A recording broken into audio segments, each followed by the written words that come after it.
All right, the drink we're about to make is called Blighter Bob. Fill up your mixing glass with ice and measure out 1 ounce of light rum.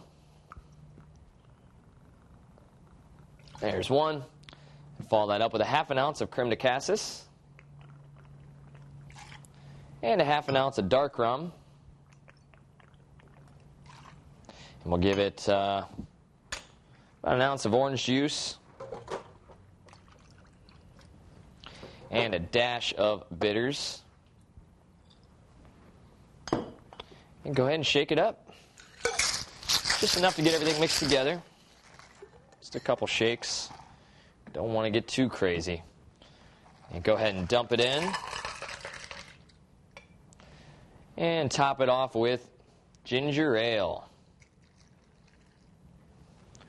All right. Go ahead and take your spoon, give it a little stir, just to get the ginger ale mixed in. Add a straw, and bottoms up.